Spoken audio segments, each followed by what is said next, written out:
This video is a short extract from a webinar I did called Managing and Motivating Your People While Working Remotely. In this extract, I talk about the most important difference between in-person team leading and virtual team leading. And the one critical difference when it comes to managing people from home is the ever so slight shift in the balance between effectiveness and efficiency. Managing teams virtually means we have to lean that little bit more towards effectiveness rather than efficiency. In other words, this is not a time to cut corners around the relationships with the people on our team. It's not a time to be efficient with your time on Zoom or whatever method you use to communicate with your team, but rather it is a time to be effective. In other words, we need to spend more time being more deliberate as we manage our people. It's the old adage, we need to slow down to be able to go fast. And why do I say this? Why do I say that the shift is more towards effectiveness rather than efficiency? And the first thing is that it builds trust. The foundational behavior of a cohesive and high-performing team is trust. And helping teams trust one another right now is more critical than ever. But trust requires time. Building trust requires time. So as leaders and managers, we have to avoid the temptation to try and be too efficient, but to rather be effective and lean in to taking more time to build trust on our teams. This is an opportunity for your team to become more cohesive or to drift apart. It will be one or the other. No team will stay the same as we emerge out of this lockdown.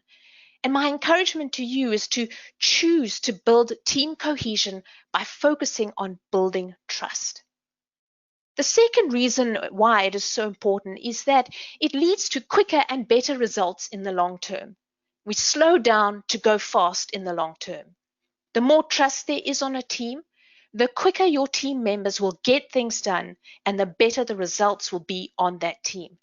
This is because when there is trust on a team, there is less room for politics, confusion, and the destructive behaviors that waste everybody's time and energy. We slow down to go fast. The third reason is that it helps avoid misunderstandings. Now, misunderstandings of all kinds happen when we don't take the time to communicate clearly. Virtual team working requires more communication rather than less. We're using less of our senses because we're not physically present. We're using our eyes and our ears far more rather than our other senses when we're physically present in the room. Don't cut down on communication because people are working from home. Resist the temptation to think that you're bothering them. Your team members want and need to hear from you regularly. Rather, choose to communicate regularly and effectively. Take the time to ensure that your team are 100% clear of what is expected of them. Whether that's your expectations around deadlines, what to priorities, or simple things like email response time, availability for and frequency of video calls, and even acceptable behavior on video calls. Do you expect them to put their video camera on? Is it okay for it to be off? What is the acceptable behaviors and the expectations around these things? Take the time to clarify. The fourth reason is that it reduces unproductive conflict. A lack of clarity leads to misunderstandings and incorrect assumptions, and misunderstandings and incorrect assumptions lead to unproductive conflict. Unproductive conflict wastes time and energy that could otherwise be put to far better use. And it's important for us to be aware that people's families are far more in the picture now for people working from home.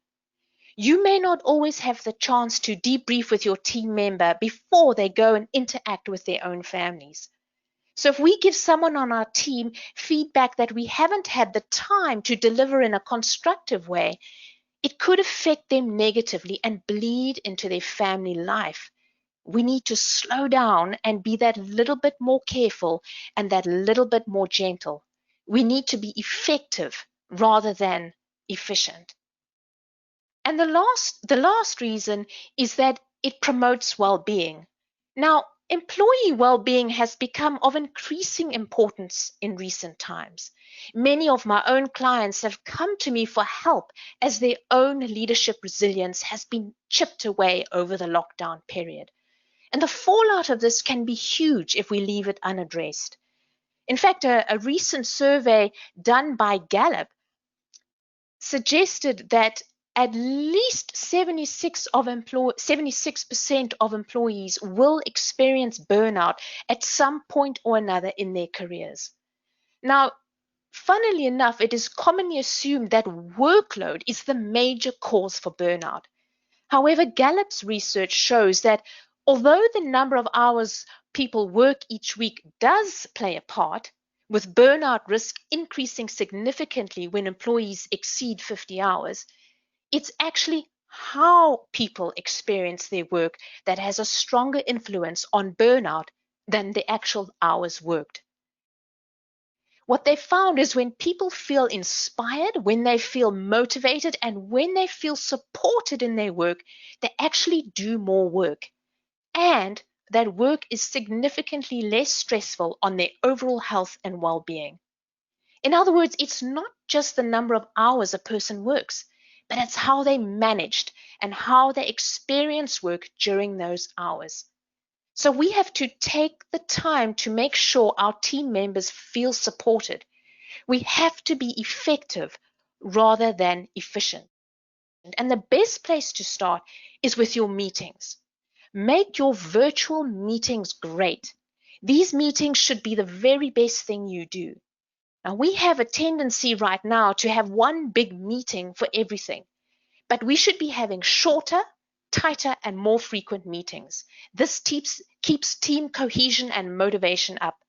Separate out your meetings by context. For example, the regular check-in with your meeting, that 5 to 10-minute meeting that's more administrative in nature, that looks at priorities.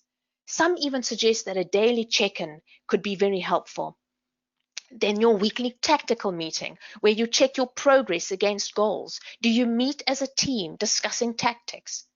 Then your strategic meetings, as and when required. And don't neglect your quarterly team building meeting.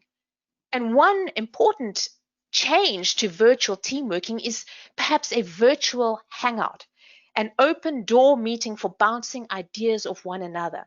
For example, opening up a Zoom call for just anybody who wants to chip in and step in and just to discuss things. I've heard that to be quite effective at a time like this. So slow down to go fast. Choose effectiveness over efficiency, and communication is key. If you'd like to get more of these videos, sign up for my free bi-weekly espresso leadership videos at liz@movationleadership.com.